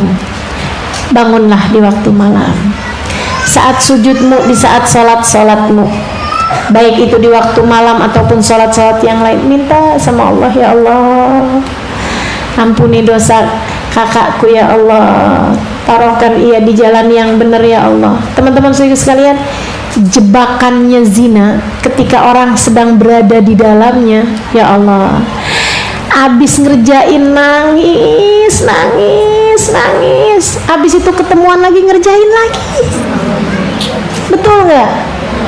Jebakannya tuh, pegangannya setan sama orang yang sedang berzina itu kencengnya luar biasa, kuat banget, saudariku sekalian saya mulakan. Makanya kemudian orang-orang yang sedang dalam hal yang seperti itu lebih pantas didoain daripada disumpahin, daripada dikata-katain, daripada diapain. Lebih pantas didoain, saudariku sekalian. Doain, kesian dia, minta sama Allah, ya Allah, taruhin ya Allah jalan taat kepadamu ya Allah, karuniakan taubat padanya ya Allah, karuniakan taubat dalam hatinya ya Allah, balikin kembali dia ya Allah. Jangan sampai mati dalam keadaan belum bertaubat dari dosanya ya Allah. Gitu, minta sama Allah SWT. Jelas teman-teman? Gitu ya. Jangan dibuka-buka aibnya. Dah rapi, tutupin aib, doain. Gitu. Ustazah yang dirahmati Allah, menyikapi pembahasan tadi atas kezaliman. Kalau kita didiamkan, kita termasuk membiarkan kemungkaran. Qulil haq walau kana murra. Kalau sama orang, kalau sama kamu diemin. Enggak ada kok ceritanya qulil haq walau kana murra itu. Ada orang yang mengerjakan kemungkaran di depan mata kamu dan mungkin dia enggak tahu, begitu kan ya? Kemudian kamu tegur dia gitu. Kalau ada yang di sini nih tiba-tiba nih kelihatan mata saya, ada yang buka kerudungan, buka baju, kita nggak akan diam, betul nggak? Nah itu namanya mendiamkan kemungkaran. Apalagi ini namanya qulil haq walau kana murra, sampaikan kebenaran walaupun itu pahit. Kayak gini loh, kamu habis ngambil duit di kantong suamimu, suamimu nanya, kamu lihat duit saya nggak? Pahit apa enggak itu? Duitnya udah dibuat jajan lagi, balikin duitnya pahit apa enggak? Tapi harus disampaikan apa enggak? Sampaikan kebenaran walaupun itu pahit, itu loh maksudnya. Bang, jadi gini ya bang ya, pahit tuh teman-teman saya sekalian, tapi harus sampaikan. Bukannya kita harus mengatakan hak yang benar walaupun pahit, bahkan walau sampai di penjara atau dihukum mati. Aduh kamu salah-salah nih mahamin pelajaran. Yang lebih sering ngaji lagi, nanti kamu paham mana yang harus disampaikan, mana yang enggak gitu ya. Nanti kalau sering-sering ngajinya jadi ngerti mana yang harus disampaikan, mana yang enggak gitu. Mana yang perlu kamu doakan, mana yang perlu kamu tegur, kita bisa paham karena ilmu itu cahaya, bisa memandu kita. Ini kalau jelas yang mana yang disampaikan. Misalnya ada orang yang berbuat dolim, harta warisanmu diambil sama orang. Nah kamu mau bersuara sampai kayak gimana apa segala macam, yang ngambil, betul nggak? Nah itu maksudnya menyuarakan kebenaran walaupun pahit. Gimana maksud kamu? Kamu mau apa? Kamu mau apa teman-teman saya sekalian? Mau naik banding? Mau kemudian apaan lagi? Oh nggak kelar. Udah aja. Kamu jadi orang yang dianggap terzalimi, doamu mustajab, kamu doa yang enak-enak kan gitu ya? Ya Allah kasih kepadaku rizki yang banyak, yang melimpah, gitu kan ya? Tapi yang nggak pakai dihisab ya Allah. Enak nggak tuh? Enak. Assalamualaikum warahmatullahi wabarakatuh. Apa hukumnya pergadaian, baik yang syar'i maupun yang konvensional? Jadi gini, berhutang itu hukumnya makruh. Jangan berhutang kalau nggak terpaksa. Ini deh ya. Tapi kalau kamu terpaksa berhutang, maka berikanlah barang gadaian. Itu hukumnya sunnah. Nih ya, bukan hutangnya yang sunnah, jelas nih ya. Gadainya yang sunnah, saudara sekalian. Gadai itu jaminan terhadap hutang. Sebab Nabi, kenapa gadai itu hukumnya sunnah? Karena Nabi dulu setiap kali berhutang, Nabi menggadaikan barang. Jadi Nabi nggak berhutang kalau nggak terpaksa. Nabi berhutang karena beliau memang udah bener-bener nggak punya gandum di rumahnya buat makan keluarganya. Nabi berhutang kepada Yahudi. Kenapa Nabi berhutangnya sama orang Yahudi? Karena kalau orang Muslim nggak ada yang mau diutangin sama Nabi, maunya ngasih. Nabi nggak mau kelihatan susah. Nabi nggak mau ngerepotin orang. Nabi nggak mau nyusahin orang. Nabi nggak mau memanfaatkan potensi. Nabi nggak mau tuh. Oh karena saya Nabi, semua orang maunya ngasih. Jadi Nabi kemudian datang ke rumah salah satu umatnya gitu ya. Kemudian bilang, aneh lagi kehabisan beras nih gitu. Terus langsung, ya Rasulullah dulu. Itu kalau Nabi Muhammad ngomong kayak begitu, emang pasti bakalan dikirimin tuh gandum apa segala macam ke rumah Nabi. Tapi Nabi nggak mau. Jadi Nabi utangnya orang Yahudi. Nabi ketika berhutang, Nabi akan serahkan barang gadaian kepada orang tersebut. Yang kalau nanti saya belum bayar hutang ini gitu ya, kamu udah punya apa yang mesti kamu jual. Utangnya misalnya nih, utangnya 100.000, baju besinya Nabi 500.000 nilainya. Nabi sama menggadaikan sesuatu di atas hutangannya. Nah, kalau dalam hukum Islam, teman-teman saya sekalian, itu barang gadaian, kalau dia beneran nggak bisa bayar, nggak serta-merta jadi milik dia. Enggak, tapi barang tersebut dijual, kemudian diambil seukuran hutangnya, sisanya diberikan kembali kepada pemiliknya. Nah, pergadaian yang syar'i yang seperti itu tidak ada bunganya, dan juga tidak boleh dijual kepada diri sendiri. Sebab kalau jual kepada diri sendiri dihargainya murah, betul kan ya? Bahkan malah suka-suka dia gitu. Nah itu karenanya kemudian barang digadaikan, itu kemudian dijual barangnya tersebut untuk diambil senilai harga hutangnya, sisanya dikembalikan kepada pemiliknya. Tuh. Jadi itu hukumnya. Kalau sesuai dengan itu, hukumnya gadainya hukumnya sunnah, walaupun hutangnya hukumnya makruh. Akan tetapi teman-teman sekalian, kalau tidak sesuai dengan itu, jatuhnya adalah riba, dan semua riba hukumnya adalah haram. Assalamualaikum Ustaz yang dimuliakan Allah, saya mau tanya, berdosakah kita jika menghindari orang yang sering membuat kita kesal karena sifatnya? Syukron Ustaz. Gak apa-apa, hindari aja, hindari, tapi hindarinya itu dengan cara-cara yang baik ya. Jangan hindarinya ketemu mukanya plengosan, nah itu sih nggak bagus gitu. Dan katanya Habib Umar bin Hafid, orang yang menghindari orang lain karena dia takut pengaruh buruk dirinya kepada orang lain, itu jauh lebih mulia daripada orang yang menghindari orang lain karena dia takut pengaruh buruk orang lain bagi dirinya. Ngerti nggak nih? Ngerti nggak sih? Mukanya kayak ada yang ngerti, ada yang enggak.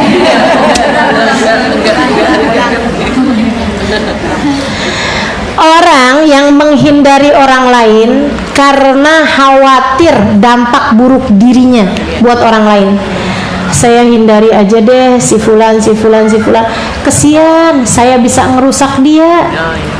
Kesian kalau saya temenan sama mereka jadi pada nggak benar gara-gara saya. Kesian. Itu jauh lebih mulia daripada orang yang saya hindarin si fulan biar saya nggak dijahatin sama mereka. Saya kalau kumpul sama mereka tuh pada kerjaannya kayak gitu tuh sama saya. Mereka ngomongin saya, mereka berbuat jelek sama saya gitu loh. Kalau yang pertama tadi itu enggak, dia curiga sama hawa nafsunya, gitu ya. Dia curiga sama dirinya yang dapat memberi efek buruk buat orang lain.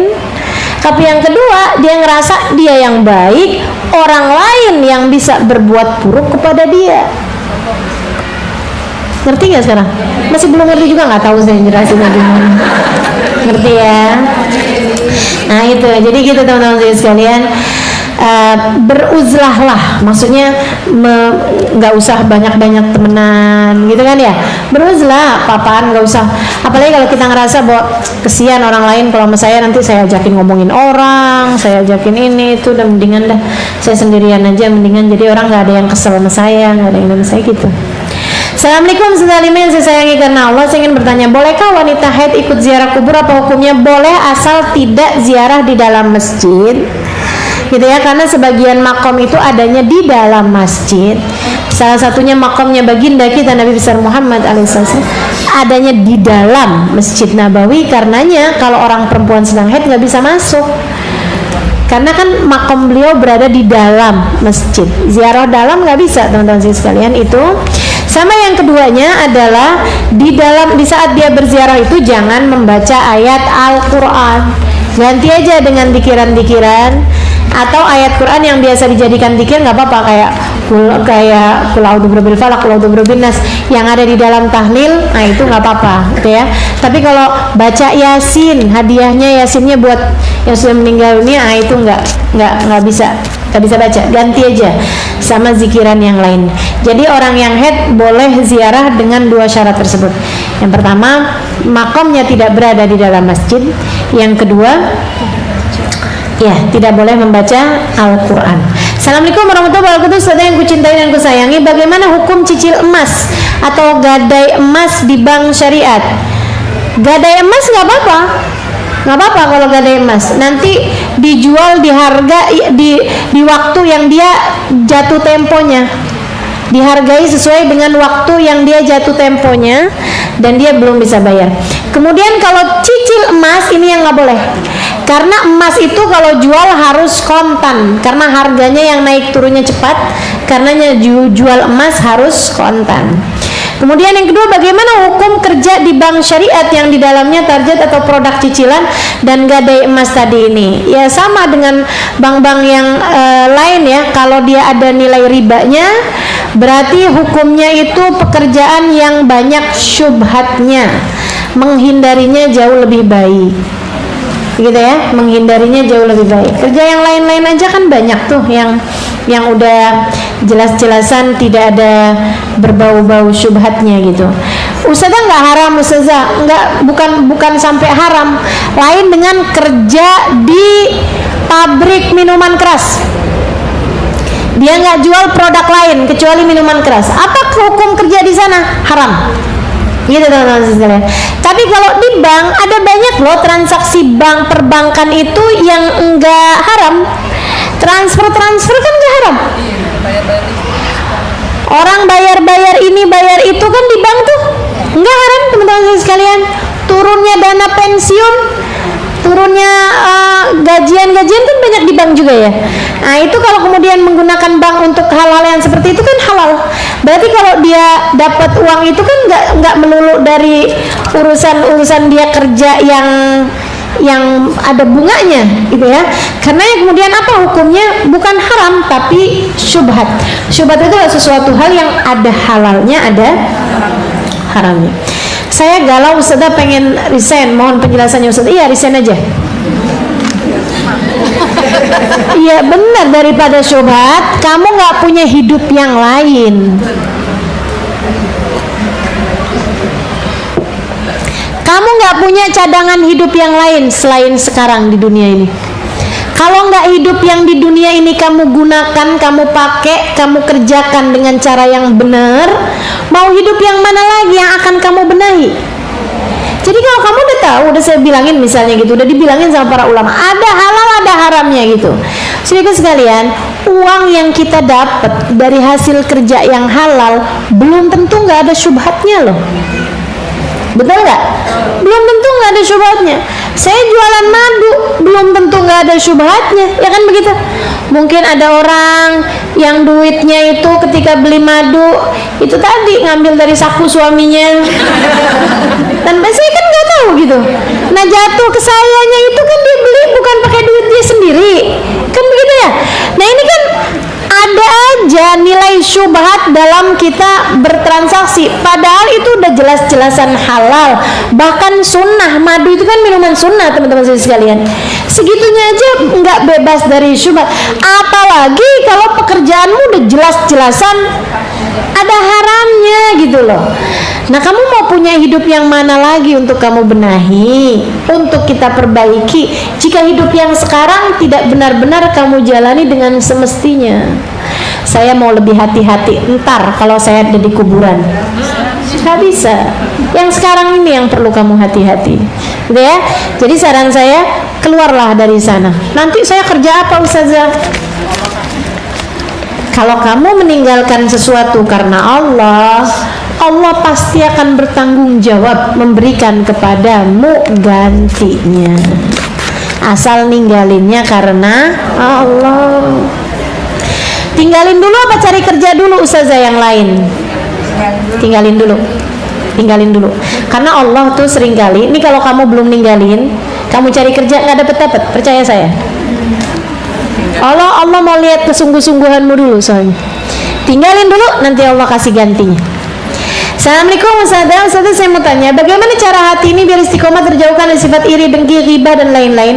Adakah doa khusus untuk kita bisa istiqomah dari hal yang dilarang Allah Subhanahu wa taala? Terima kasih sebelumnya Ustazah. Wassalamualaikum warahmatullahi wabarakatuh. Emang namanya berjuang, teman-teman sekalian, sama aja kayak kita bersihin rumah. Ada nggak diantara kita yang kayak begini? Yaudah deh, ntar aja deh sekalian, gimana caranya ya biar saya nyapu, sekali nyapu abis itu nggak nyapu lagi? Nggak bisa. Nggak bisa teman-teman saya sekalian. Kamu sapu, nih ada sampah sekarang di rumahmu, kamu sapu. Nanti ada sampah lagi, ya kamu sapu lagi. Terus aja begitu sampai rumah kamu selalu bersih. Kan itu ya. Jadi kita yang namanya hidup nih. Oh belajar, iya ya Allah, saya punya iri dengki, saya punya ini. Saya belajar buat hindarin. Gitu kan ya? Belajar gitu kan. Setiap kali jatuh, yaudah nggak apa-apa, taubatin lagi. Belajar lagi. Habis ngomongin orang, taubatin lagi. Belajar lagi. Habis punya rasa benci sama orang, belajar lagi. Taubatin lagi, terus seperti itu agar hati kita selalu bersih. Pertanyaan terakhir ini Fatihah kan ya?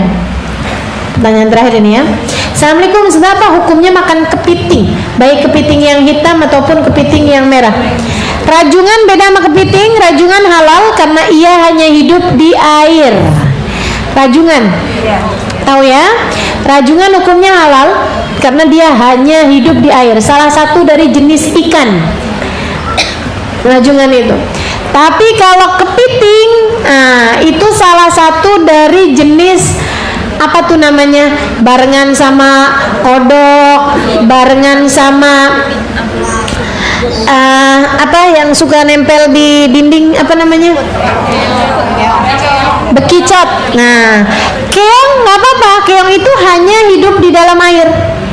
Kalau yang keong, ya apa namanya, tutut, ya kan? Nah itu kalau tutut nggak apa-apa teman-teman sekalian, tutut halal, ya. Jadi kita mesti tahu nih, tutut halal. Tapi kalau bekicot haram. Tapi bentuknya padahal sama aja loh Ustazah, sama-sama ada cangkangnya kayak gitu. Ya tapi kita tahu lah yang mana bekicot, yang mana yang tutut, ya kan? Oh itu tutut bukan anaknya bekicot, bukan. Bukan, kalau gede tuh emang bekicot itu ya. Tutut kayaknya setahu saya nggak ada yang gede.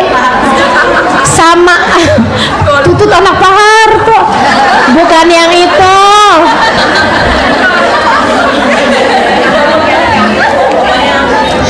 Ya, jadi tutut halal, bekicot haram, katak, cebong haram teman-teman sekalian.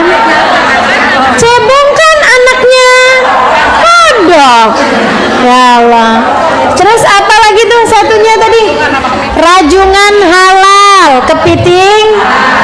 Nah, untuk kepiting, teman-teman saya sekalian, untuk kepiting ini ada khilaf. Yang tadi saya sebutkan itu hampir bisa dikatakan ittifaq ya seluruh ulama ya. Ulama ahli sunnah wal jamaah ittifaq dengan kehalalannya itu rajungan. Ada tuh yang hilaf itu, yang saya ingat ada hilafnya itu pada masalah cumi hitam itu loh. Ada ulama ahli sunnah yang mengharamkan, tapi Imam Syafi'i menghalalkan. Alhamdulillah, karena saya suka cumi. Jadi sekalian saya muliakan, jadi itu yang rajungan tuh halal, tapi yang kepiting haram. Secara ada kebanyakan ulama mengatakannya haram, tapi ada juga ulama-ulama yang belakangan terutamanya yang menghalalkan kepiting. Gitu. Dan terutamanya adalah ulama-ulama zaman sekarang sampai melahirkan fatwa MUI yang kemudian menyatakan dengan kehalalannya kepiting. Dan orang MUI itu juga ulama, teman-teman sekalian. Mereka memutuskan juga bukan main-main. Ada dalilnya, ada ininya, apa segala macam, gitu loh. Yang menghalalkan kepiting tersebut itu, gitu kan ya. Jadi juga, sedikit sekalian, kalau kemudian kamu masuk satu restoran, di situ ada, mohon maaf, di restoran semuanya tuh yang, mohon maaf ya, jual daging babi, jual daging ini, nggak ada halalnya, gitu. Ada satu restoran, dia jualnya seafood, dan di situ itu seafoodnya semuanya ada kepiting. Daripada kamu makan yang lain-lain, lebih baik itu, karena bagaimanapun ada ulama yang menghalalkannya. Tapi kalau kemudian pilihannya ada kepiting, ada udang, pilih udang. Ada udang, ada cumi. Ya, nah kalau pilihannya seperti itu, lebih baik yang pasti-pasti aja lah, gitu kan, yang terang-terangan seluruh ulama menghalalkannya, yaitu Ya pokoknya kepiting itu hukumnya berarti ada yang mengatakan halal, ada yang mengatakan haram. Kalau nggak terpaksa lebih baik nggak usah makan kepiting. Ustazah mohon maaf sebelumnya, ketika saya sedang mendengar ceramah Ustazah di HP saya yang saya rekam di acara salah satu maulid, ketika saya sedang mendengar salah seorang laki-laki ikut mendengarkan, apakah Ustazah memperbolehkan atau meribakan? Terima kasih Ustazah. Nggak apa-apa. Kalau ini ya suara saya didengarkan laki-laki, saya dulu menanyakan ini kepada guru saya yaitu Al Habib Umar bin Hafid, dan beliau mengizinkan saya nggak tahu teman-teman yang lain, tapi saya bertanya saya aja gitu kan, saya bertanya bagaimana Habib, dan Habib menjawab saya izinkan gitu. Nah teman-teman sekalian, saya tidak sedang membahas mengenai hukum ya, hukumnya.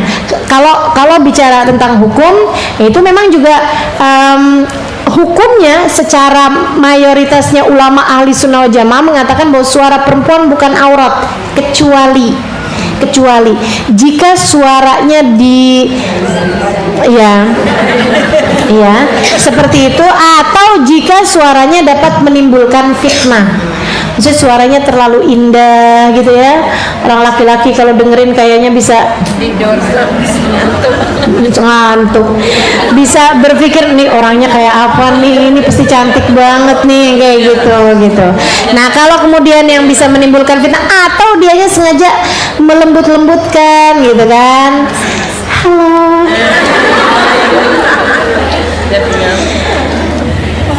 apa kabar,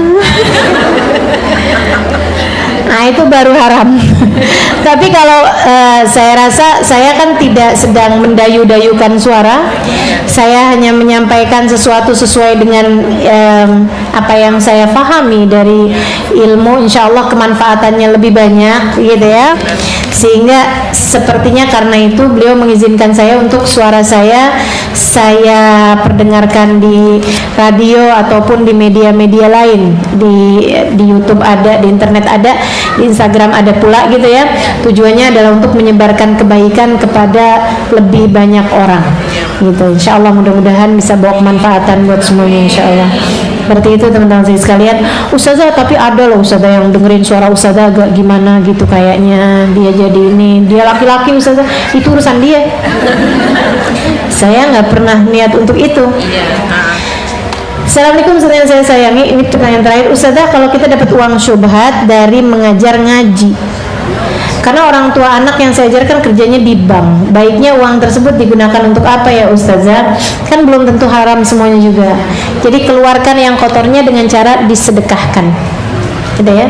Kalau udah terang-terangan haram, misalnya kerjanya dia di pabrik minuman keras, nah itu duitnya harus keluar untuk orang-orang yang sedang dalam keadaan darurat, seperti yang sering saya sampaikan, korban bencana alam atau apa gitu kan. Tapi kalau ini ada halalnya, ada syubhatnya, ada haramnya, jadinya keluarkan yang haram-haram dengan cara disedekahkan. Marhaban bil qaidan, marhaban bisalatil ihsan, marhaban. Alhamdulillah semua pertanyaannya sudah kita jawab. Kita jawab adzan dulu, nanti kemudian saya akhiri dengan kita baca doa Fatihah ini ya.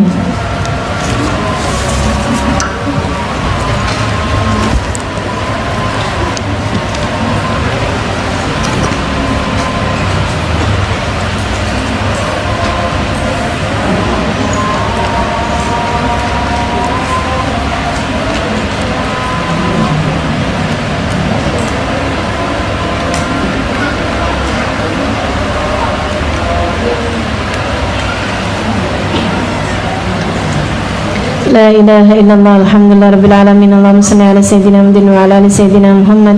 Allahumma rabba hadhihi ad-da'wati at-tammah was-salati al-qa'imah ati sayyidina Muhammadan al-wasilata wal fadilah wasyaraf wad darajata al-'aliyata rafi'ah batal maqam al-mahmud alladhi wa'atta innaka la tukhliful mi'ad ya arhamar rahimin rabbi fili walidayya rabbi fili walidayya rabbi fili walidayya rabbi fili walidayya rabbi fili walidayya rahamhuma kama rabbayani saghira wa sallallahu ala sayyidina Muhammadin wa ala alihi wa sahbihi walhamdulillahi rabbil alamin.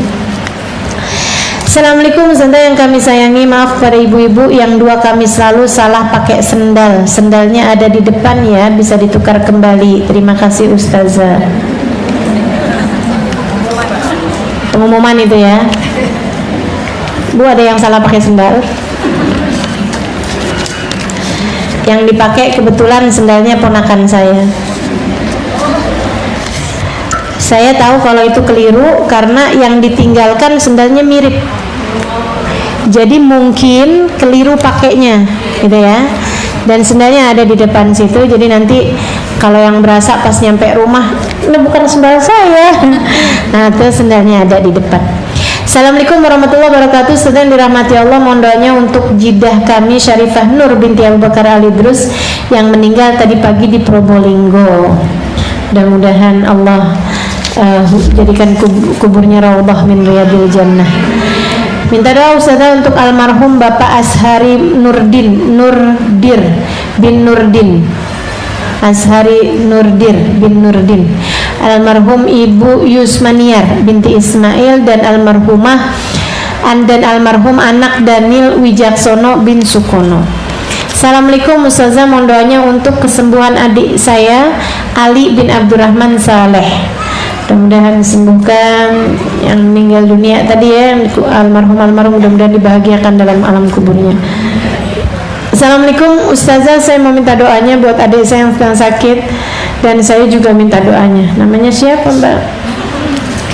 Iya. Assalamualaikum Ustazah yang kami sayangi, Ustazah mohon doanya untuk Kak Imas, untuk Imas ya.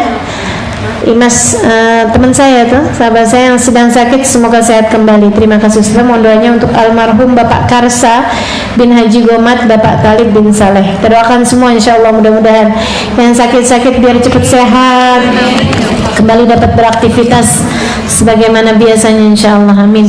Assalamualaikum Ustazah, mohon doanya untuk kesembuhan terbaik untuk Abdurrahman bin Ali Alatas dan Dr. Murtado Sani Al-Haddad atas penyakitnya, dan adik teman saya Resti agar segera diangkat penyakitnya. Jazakillah khair katsir Ustazah sayang. Ya, kita doakan semua yang sakit-sakit agar cepat sehat insyaallah. Assalamualaikum Ustazah, mohon doanya untuk ayah saya almarhum Bapak Mulyadi bin Muhammad Safri. Syukran ya Ustazah yang kucintai. Kita doakan mudah-mudahan beliau dibahagiakan dalam alam kuburnya. Assalamualaikum Ustazah, mohon doa untuk anak saya yang sedang ujian munaqasyah Al-Quran. Silawah kali ya. Kenapa Al-Quran dimunaqasyahkan? Munaqasyah itu semacam perdebatan ya. Sidang. Maksudnya dia sidang ya. Ini istilahnya ya, istilah di pondok pesantren mungkin ya ini ya. Aura Khansa Salsabila dan Hadian Al-Hadik, semoga dilancarkan, lulus dan bermanfaat ilmunya, amin. Assalamualaikum Ustazah yang cantik lahir batin, amin. Ustazah mohon doanya untuk Evi Rahmawati dan Luciana, semoga Allah mudahkan kami untuk menjemput rezeki dari Allah, segera mendapatkan pekerjaan yang baik dan halal dan berkah. Baik, saya ikut sekalian saya muliakan yang meninggal dulu kita bacakan Fatihah. Allah yaghfir lahum yarhamhum. Taqasya'um biramal maghfir rizqil mujannab birahmatis sya'ulahumul Fatihah. Alhamdulillah rabbil alamin arrahmanir rahim.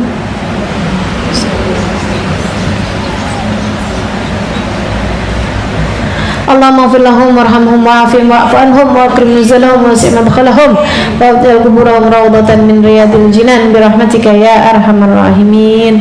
Kemudian kita bacakan Fatihah binati syifa ajilan la yughadiru saqaman wala alama. Niat syifa, mudah-mudahan yang sedang sakit-sakit Allah Subhanahu wa taala sembuhkan. Fatihah.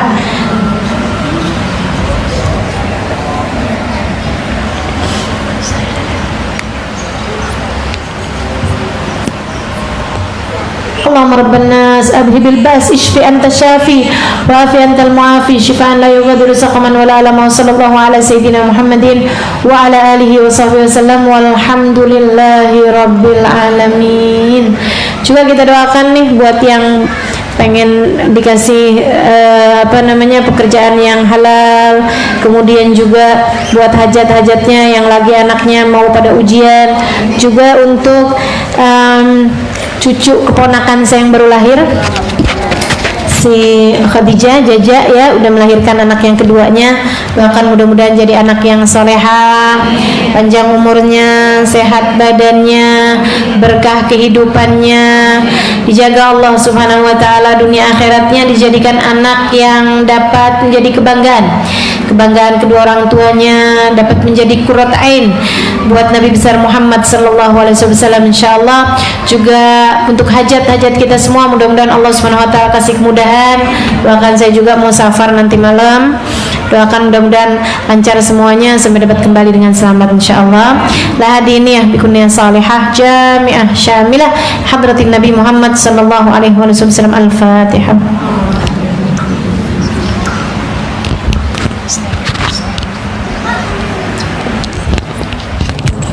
Taqabbalallah minna wa minkum taqabbal ya karim. Akhir majlisnya dengan kita sama-sama baca doa akhir majlis bersama. Rabbana fa'alna bima 'allamtana wa rabbi 'allimna alladhi yanfa'una rabbi faqina wa faqina wa marzuqna bi dinina wa 'alal qudri wa sawanaka rabbi wa fitna wa fi kulli ma tadri qawlan fi'lan